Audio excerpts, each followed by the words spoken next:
Welcome, folks. Hope everybody's doing all right. Welcome to our second adult program that we're streaming this year for summer reading. My name is Matt Steinmetz, and I work at the Lexington County Public Library System. I am joined with Paulene Cruse. She's going to show us some calligraphy. I'd like to do a little bit of housekeeping first. I've turned off the microphones and cameras for everybody. That's just to keep us from having feedback and some interference with the program. But you do have the ability to send questions to me. If you have a question for Ms. Cruse, you can type it into the where the little question mark is, and I'll get it and I'll pass it along to her.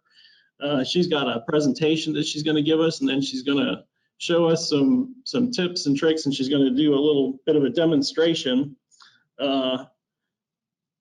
Yeah, so let me introduce Ms. Cruse. Paulene Cruse is the calligrapher and owner of Leen Machine Calligraphy.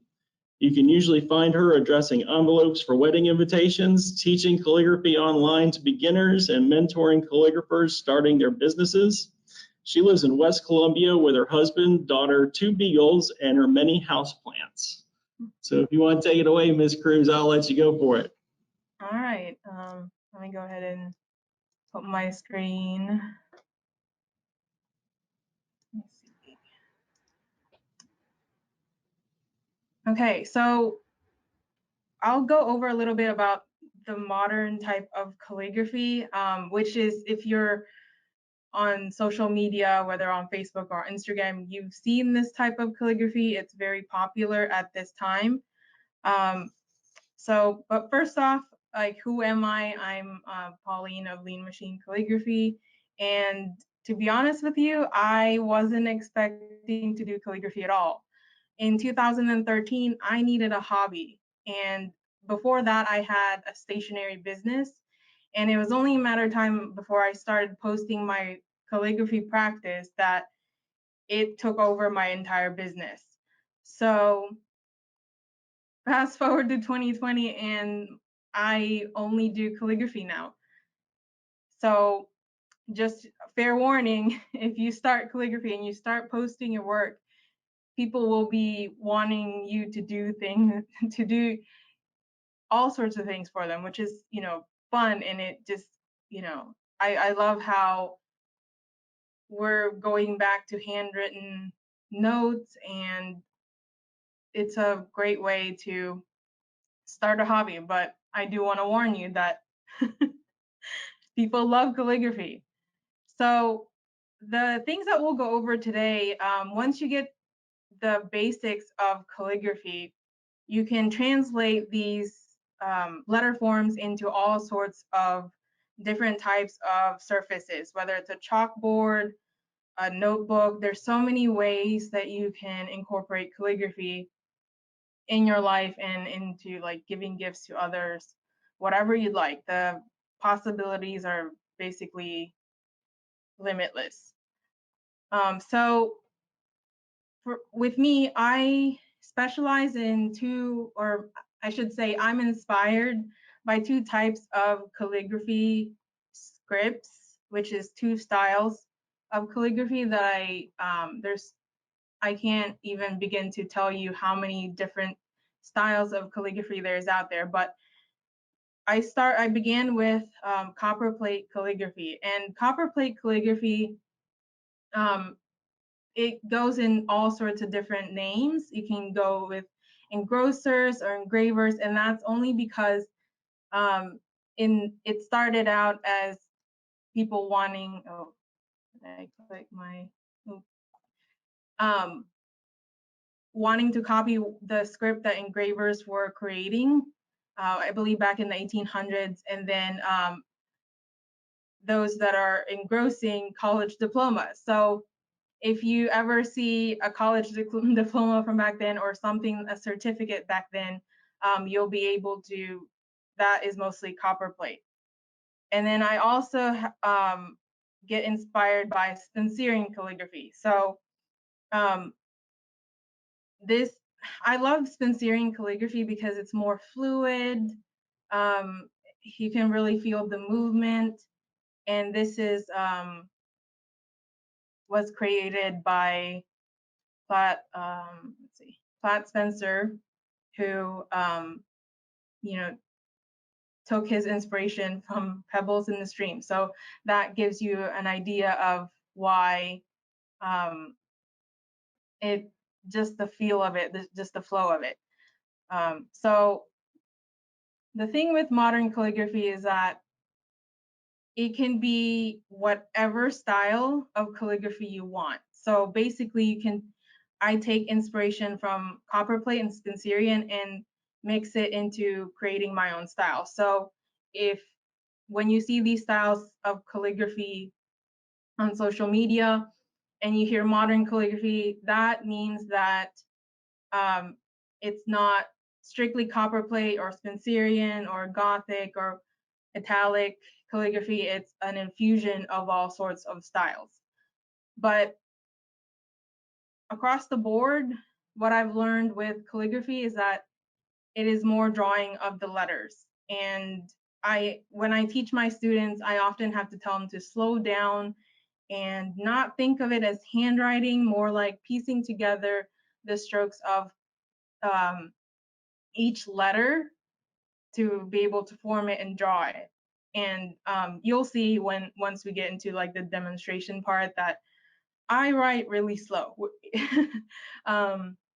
Whenever somebody tells me, oh, you have beautiful handwriting, I kind of cringe because my handwriting is still not very beautiful. It's very much chicken scratch even now because my handwriting doesn't have to be, my regular handwriting doesn't have to be beautiful.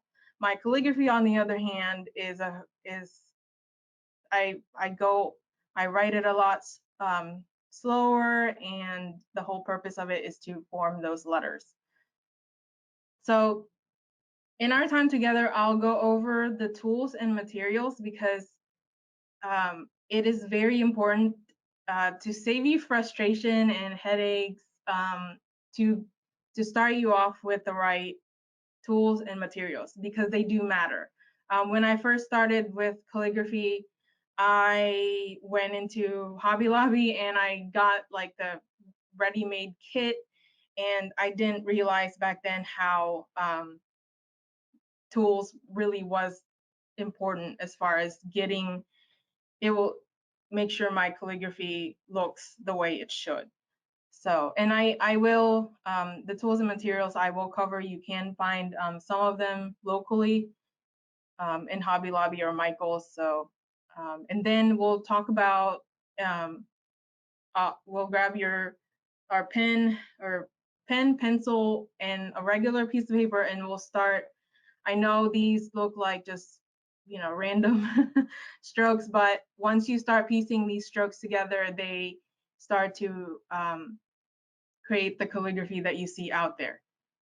And then last but not the least, we'll start, like I said, piecing together these strokes, and so you can see how they all fit together to create the letters. Okay, let me move my screen.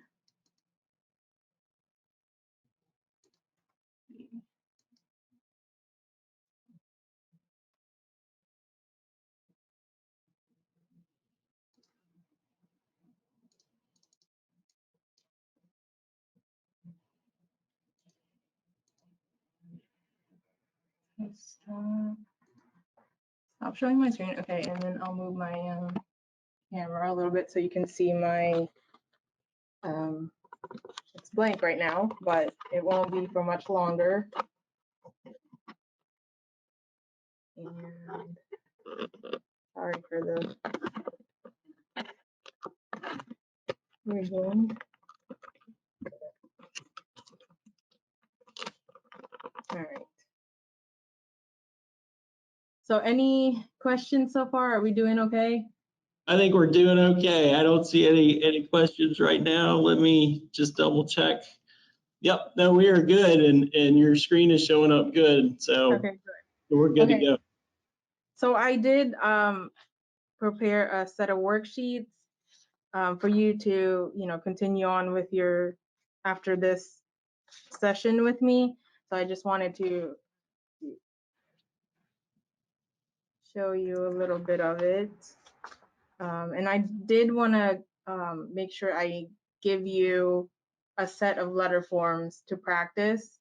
And when I first started calligraphy, I traced a lot. So there's no, like, if whatever gets you practicing and whatever gets you improving your calligraphy, do it. So if it's just getting tracing paper and you can get tracing paper at Hobby Lobby or Michael's, and literally just placing it on top of a set of letter forms, and then just, getting your muscle memory in your hand used to writing these letter forms.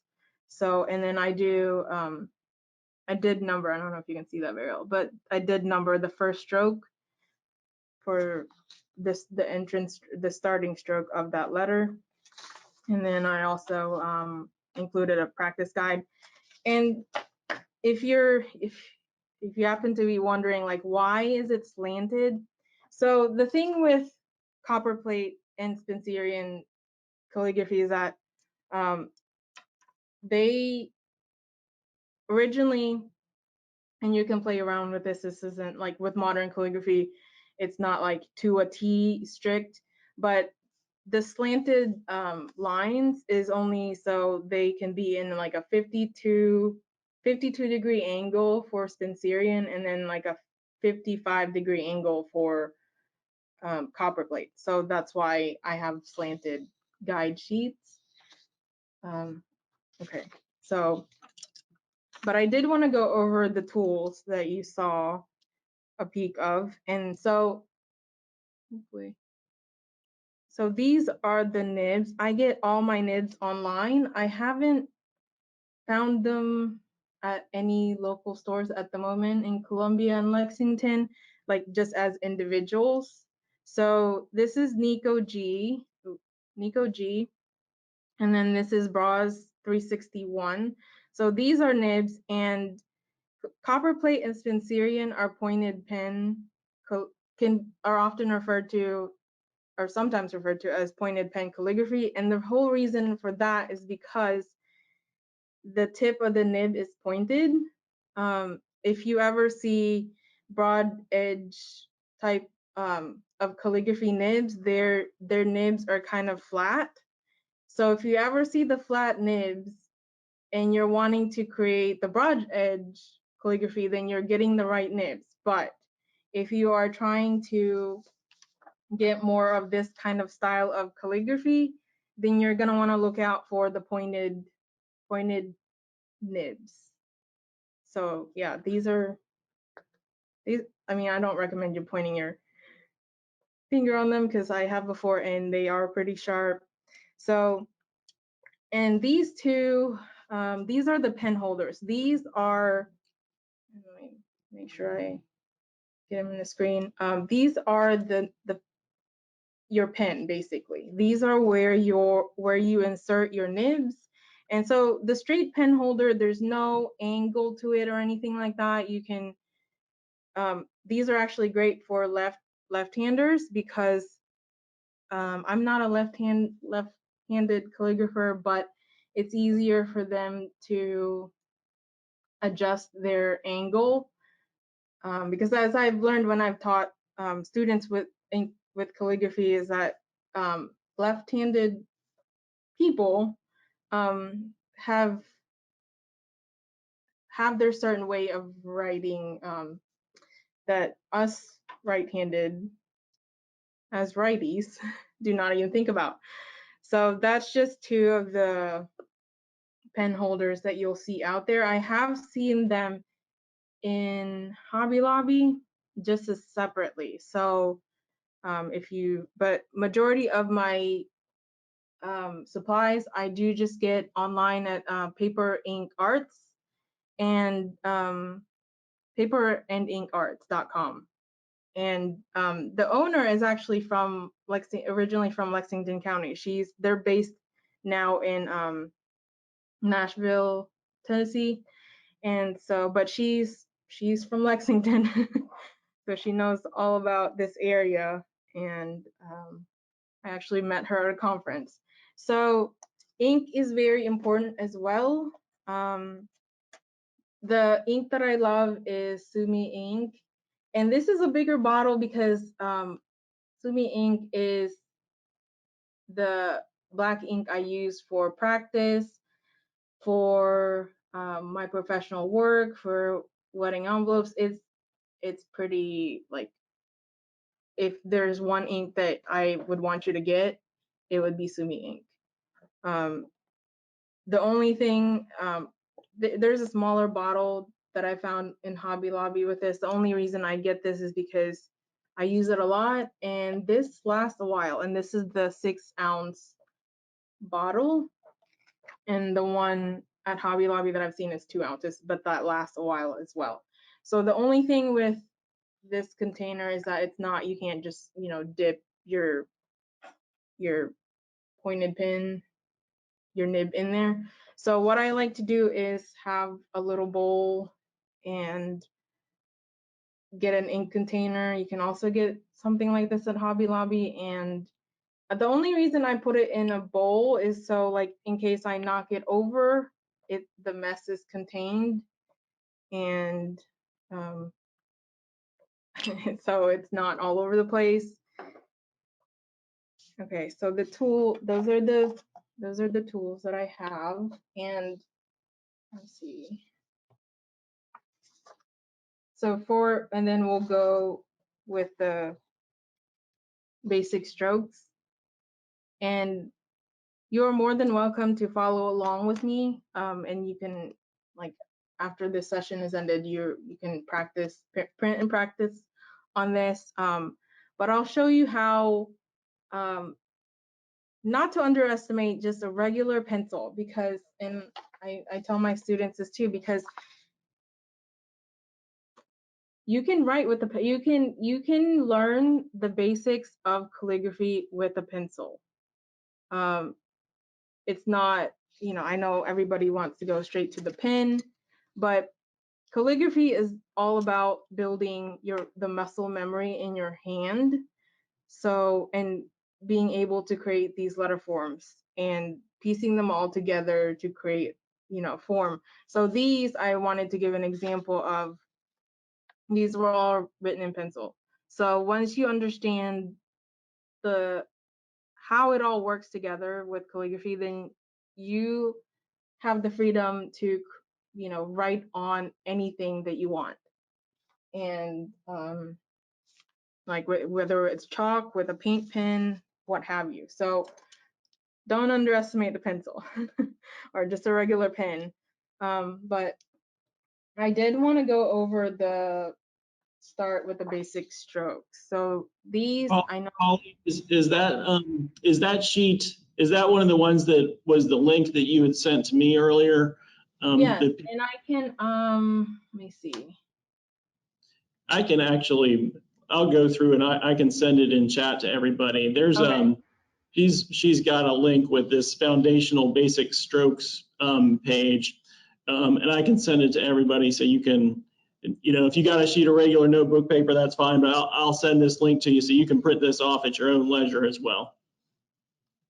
Yes, and I'm glad you mentioned paper. I completely didn't even cover paper. Let me see if I can move this up some more. It's not, but paper, so you don't have to the only thing with paper that I'm kind of picky about is that you have to get at least, and this is just like a regular stack of paper from Office Depot, which is what I use for practice, for my calligraphy, and I just print out the guide sheets. But 24 pound and above is the type of paper that you want to get. You want, or if you're looking at a sketchbook or a pad, you want to feel the paper and see if there's some thickness to it. If it seems a little flimsy or thin, don't get it, because your ink will bleed. but I usually just get the 500 sheets of 24-pound paper, and that's what this is on. Now if you have like brand new ink, your ink might bleed if it's like 20, or it might go through and run a little with the 24-pound paper. But with the inks that I've used, it does thicken up over time. And so, and can you see fine I think I can see fine in my screen, but And it looks good. okay, so with these are the foundational strokes that make up like the lowercase letters of calligraphy. So you have the downstroke, which is just where you add the most pressure, and then the upstroke. I don't know if you can read that very well, but and so these are honestly the two main strokes in calligraphy, and I'll show you too how that looks with actual pen or nib and ink. So this is the downstroke, and then this is the upstroke. So that's how, and I know you can't, hope you can tell like the thickness of it, but these are the two main strokes. The downstroke is where you add the most pressure when you're doing your nib, when you have your nib. And then you also have the underturn, overturn. And I know these won't make sense until like we actually put them into actual letters, but if I often have students tell me, why does my calligraphy look like my handwriting? And usually it's because they need more practice with getting the basic strokes down. So this is the oval, and then this is the ascending stem loop, and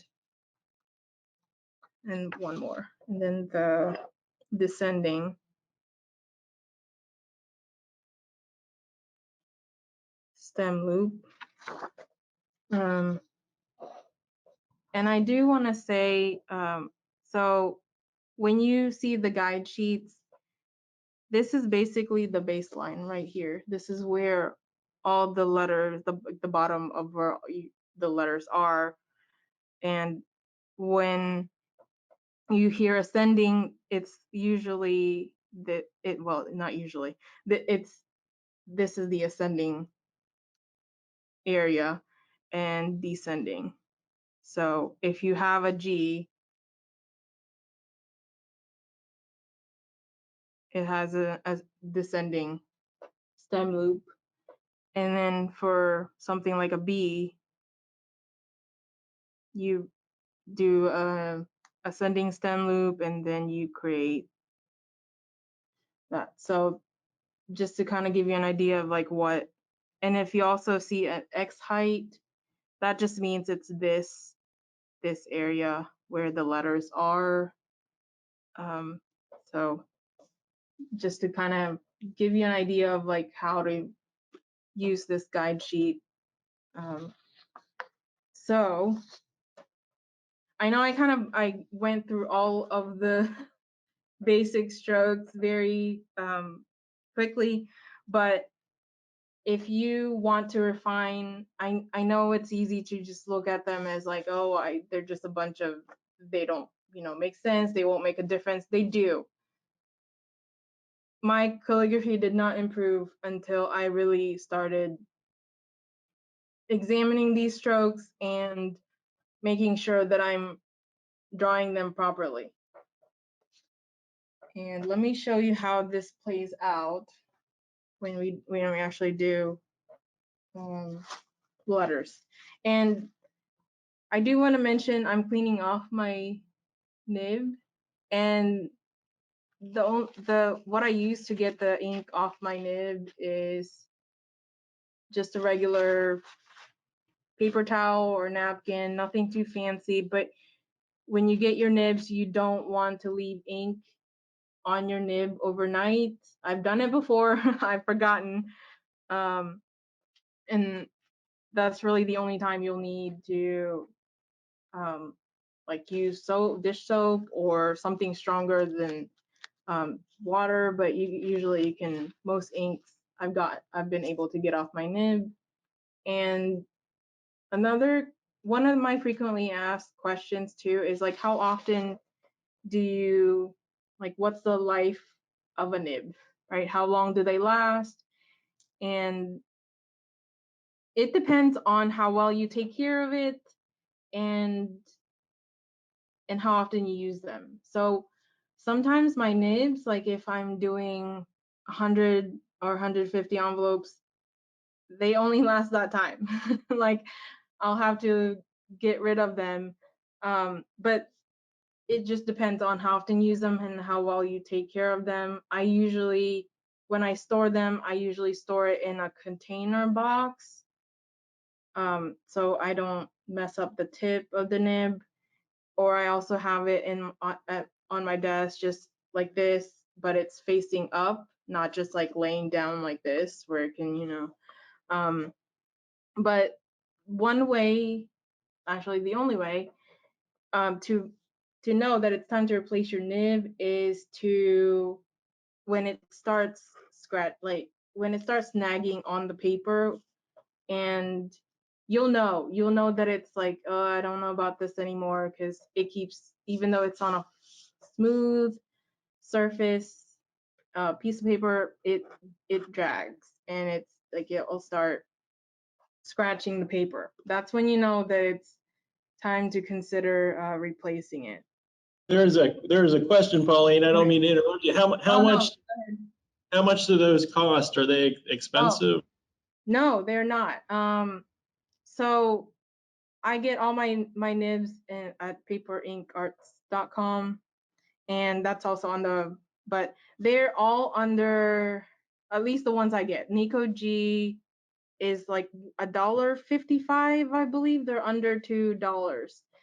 And then there's even some nibs that are like under $1.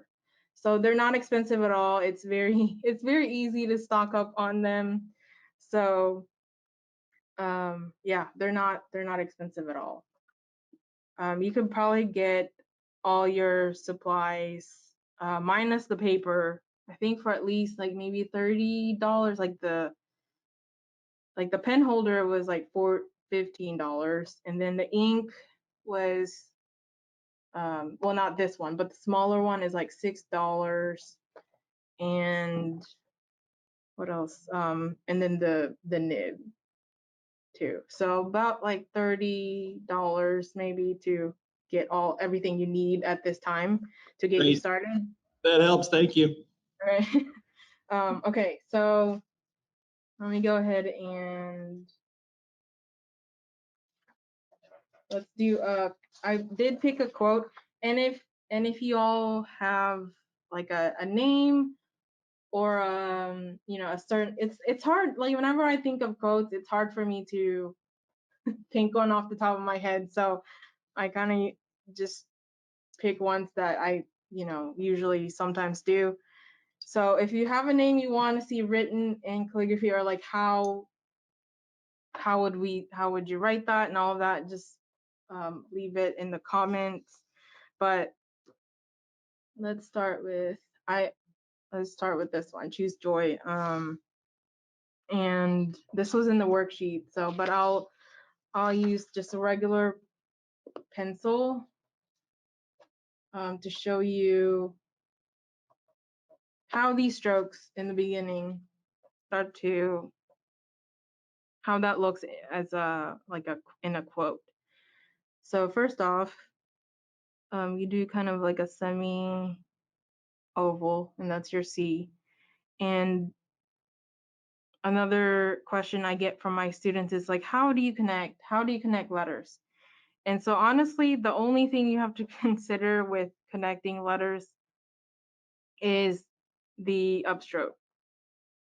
I don't know if you can see that, but this is the upstroke. And that's just basically that swooping.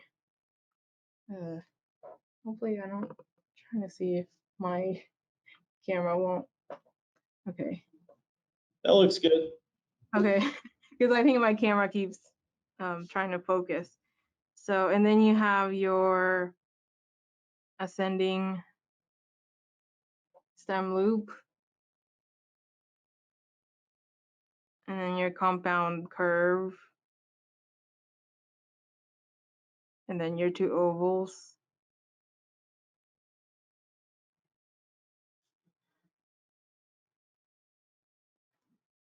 And I know this S is, that's a whole nother shape, but just kind of give you an idea. And then the joy. And also my advice when you start connecting letters, give yourself the space. Don't squish all your letters in the beginning because it's kind of difficult. It can be difficult to connect your letters if it's all smushed together or if you don't leave yourself enough space. So, but I hope you can tell the difference. Like, if this is how slow I go when I do calligraphy. Even with a pencil, if I know I have to make it look pretty, I naturally go slow because my regular handwriting is just that. It doesn't have to be pretty because I just need it to be legible. So let me show you how that looks. I hope you can see the strokes, right? In these main strokes in this quote. But let me show you how, and this will show you too how long it can take to just write two words, right? So I'm gonna make sure it's on.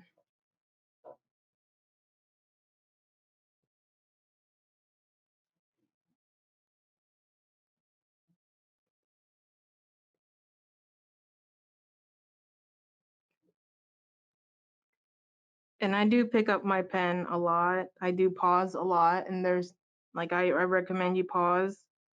And if you go too fast, you'll get splatters. Um,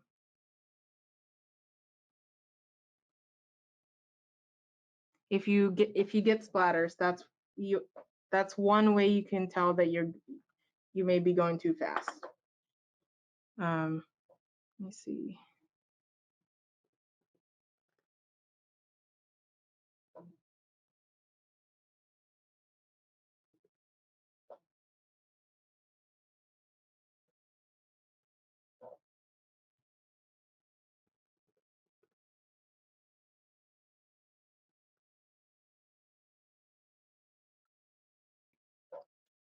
So I don't know what was the time in that, but that's that's how long it takes to just do two words. So if you can imagine writing down an address usually takes me about maybe 5 minutes, depending on how long the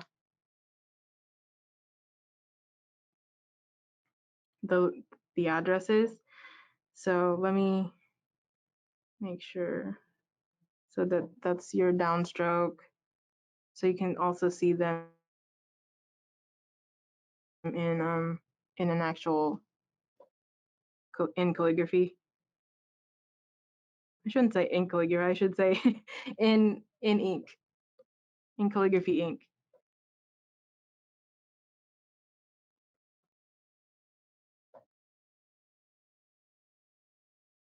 But yes, so if you go too fast, which when you're first starting out, it's easy to like, okay, because your hand is so used to you just writing, you know, so you don't think about like, oh, I have to draw this and like take my time. So your hand naturally just wants to go really, really fast instead of taking its time. So it will take some adjustment to for your hand to be like, oh, okay, we're taking our time to do this. But the reason you want to check yourself and go slow is because let me see if it'll focus and you can see better, but I don't know if you can see very well. But the tines, the tip of this nib has a slit in the middle. And so in order for the ink to come out, it separates in two. So if you see if you see your nib separating in half, that is normal. Don't freak out. That's how the ink comes out of it. So, but if you go really fast, and let me see if I can get myself to go really fast. Um,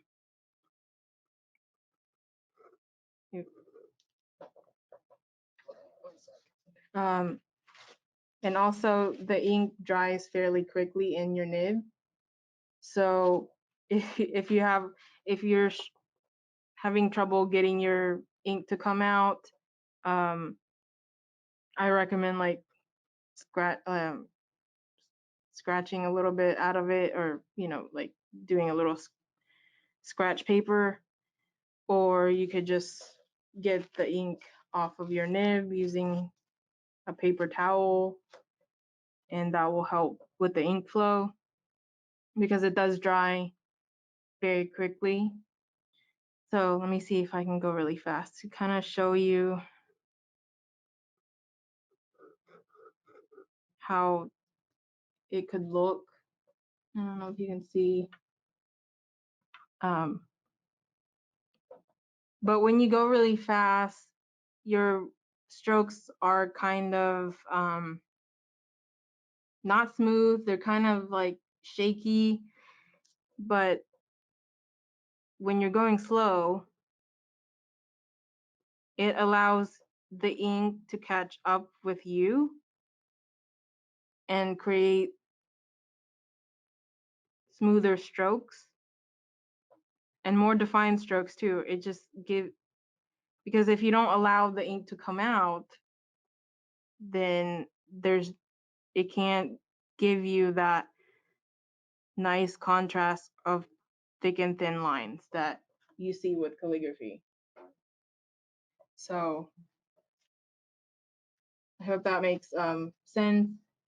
Are we good so far with any Yeah, we're questions good. or comments? Okay. We're good so far. I don't have another question yet, but I'll keep the question pane open. So if anybody has any questions, feel free to shoot them to me and I'll pass them on to her. Thanks. Okay. So yeah, and if anybody wants a certain word or letter, okay. So, and also the ink. We actually did have a request. Somebody said that she would love to see the words Scarlet Image Photography written. Okay. How do you spell scarlet? So Scarlet. Scarlet, SCARLET, and then image, and then photography. So I guess she's wanting to see what that might look like. Okay. And Go ahead. that's a long. You never know with names anymore, because sometimes it can be spelled like how it, sounds, but then, there could be an extra T or Right. whatnot. So, okay. I did want to mention before moving on to a new page that this black ink, I usually with any ink, honestly, that I after I do them, I leave it maybe like 15 minutes up to an hour, especially if I don't want to smudge it. And it's gonna happen. You'll smudge or you'll have a blob of ink, or that's totally normal. That still happens. even to a master penman that I've met, that I met once. It's normal, we're humans, so just take it as part of, you know, the fun of it all. But So I have a few more questions. I hate to interrupt. There was oh no, go ahead. yeah, one viewer wanted to know, are you just dipping the tip into the ink, and do you need to blot it before you're writing? And how often are you dipping it into the ink? Okay, so great questions. Usually, and hopefully you can see it. Let me put it on a white Yeah, background. So I dip a lot. So you will be dipping your nib into your for your ink a lot. So it's normal.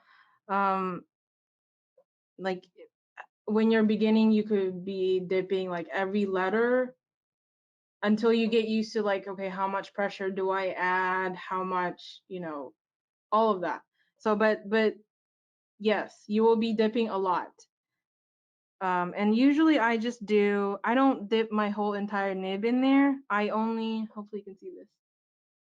This is how much ink I have in there. So there's a hole in the middle of this nib. I don't know if you can tell. I need to stop moving it. There you go. And I only put it on the like before that vent hole in the middle. So I don't know if you can see, but that's how much ink is in my nib at all times. If you try to get it all the way up here, if you find yourself heavy-handed like I am, I don't put too much ink in my nib because of that, because if you see a blob on your nib, then if you're heavy-handed, that will end up on your paper.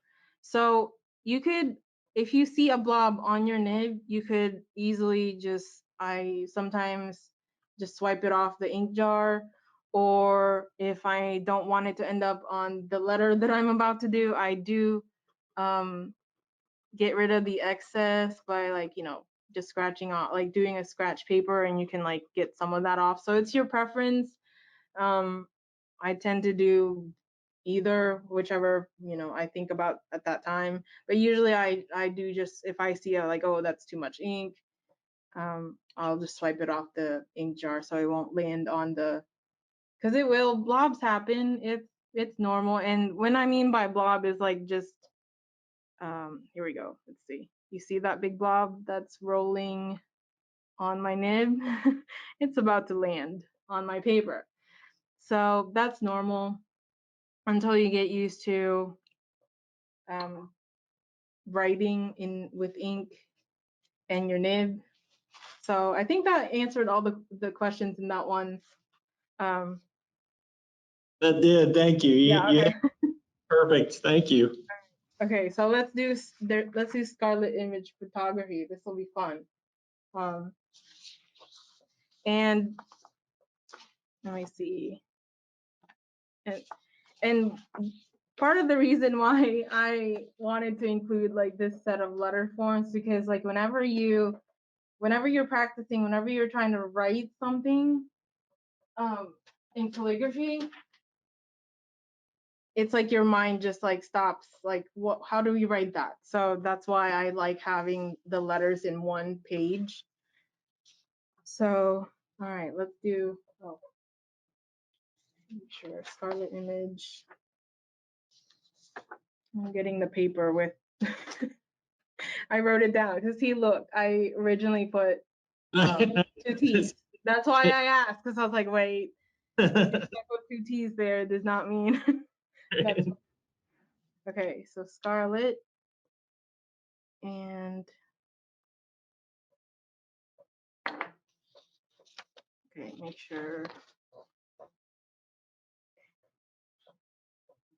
And I also have my paper tilted. I never like put my paper straight up like this. I don't know. It just feels more comfortable for me to write it slanted.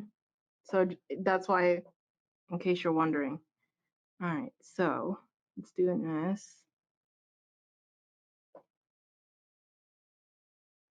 And I know I'm jumping right into capital letters, but just understand those will take time. If you, because for the longest time I would write in lowercase letters because I was so afraid of capital letters. So if you're like, oh, I don't know about capital letters yet, that's okay. You can do lowercase for a while too until you feel comfortable. People will love it just as much.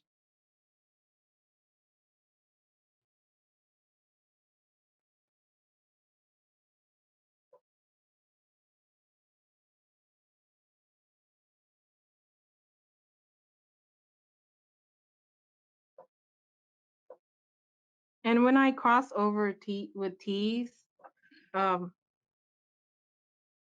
sometimes when I know like the ink is still wet, I'll pause in the middle and then complete it, because there's been times in the past where I just keep on going and then I ended up dragging the ink with me as I went through. So, okay, let me see, image.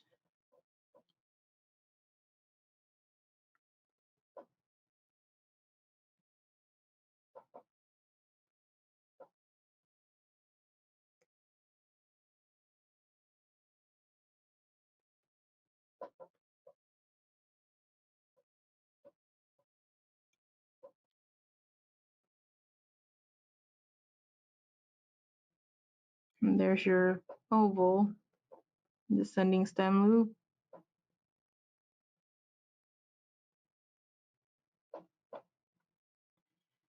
Scarlet image photography. Okay, P. And I'm gonna try. I'm gonna try the copper plate P. The part of the reason why I like Spencerian is because it gave me more options as far as letter forms go. Because this P was not like my favorite when I first started out. So that's the beautiful thing about learning different styles of calligraphy, is that you can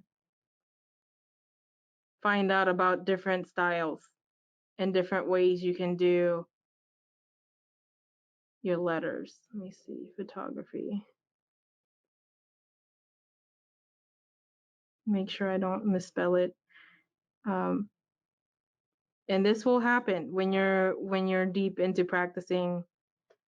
Sometimes you forget a letter and you misspell a word. That's because your hand is like so focused on drawing the letters that it forgets that, oh, we completely forget the letter. Okay, let me see.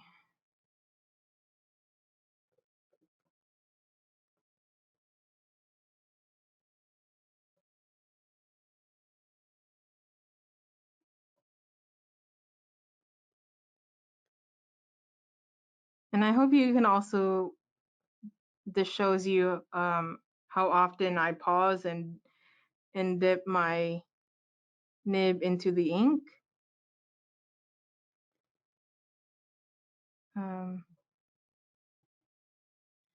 So, and also I tend to kind of like touch up my letters too. I don't do that as much as I used to. The only things I really touch up now are like the tips of the T's, or like, but in the beginning I definitely smooth out some letters, and that's normal too. Don't feel like, We had a request for the word Clio, and it was, let me make sure that this is yeah, right. Starting to get requests for words. Let me see. I think it was Clio, C-L-I-O. I-O. See, there you go. C-L-I-O. Okay.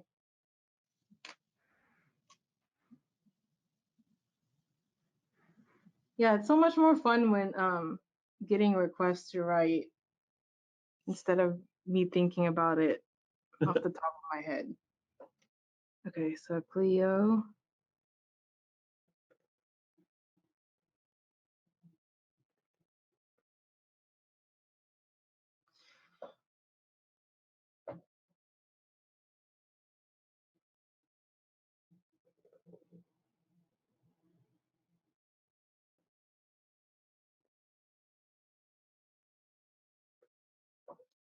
Oh, and that's perfect too, as far as like, seeing those.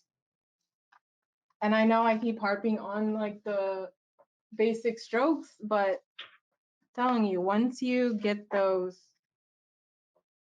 a handle on those, it really does refine your calligraphy. Let's see, because A question for you: Were you self-taught, or did you take classes, or how did you get?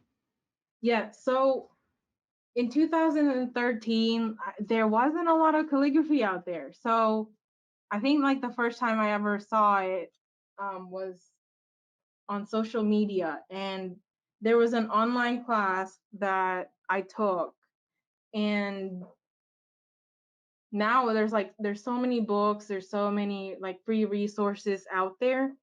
So, but yeah, I'm not completely self-taught. Like I did like maybe watch a couple of the videos of the online course that I signed up for, but for the most part, like I, you know, traced my letters a lot in the beginning just to get a feel for how to form them.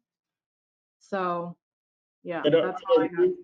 are there groups of other calligraphers that you've gotten together with, or do they have meetings, or is there a club? Yes. Locally, I've met up with my past students before. Obviously now we can't meet up just yet.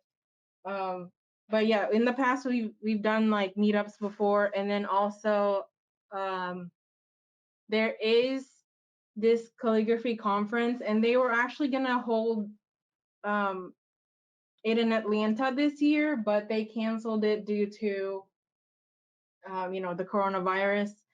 And they are called, let me see. If you want to learn about the history of calligraphy and learn all the different ways, uh, I would check out, and this is also in that set of worksheets. Let me show you. Let me write this in pen in a like bolder. But let me see, iampith.com. So hopefully you can see that much better. But I was actually planning to go to their conference in Atlanta next month, but since coronavirus happened, they canceled it. But they have like a week long of calligraphy classes. But if you go to iampith.com, they have free worksheets, videos you can check out. Like they have copies, not copy, like online copies of like the older version, the older, like if you want to look at old books that were created by like calligraphers from like the 1800s, 19th century, all that you can look through. And IMPIT stands for International Association of Master Penmen, Engrossers, and Teachers of Handwriting. So you can join them. I'm a member of that group, and they do send out um, what it like like not journals, newsletters in the mail, and it has um, works of calligraphy from the past. So it's a very educational and great free resource online for calligraphy. So I highly recommend checking that out too. Great, I really appreciate it. I know we're coming up on the last couple minutes, but I was going to let you wrap it up if there's anything else you wanted to say, or talk about what you do in your business, and then I'll wrap it up. Okay.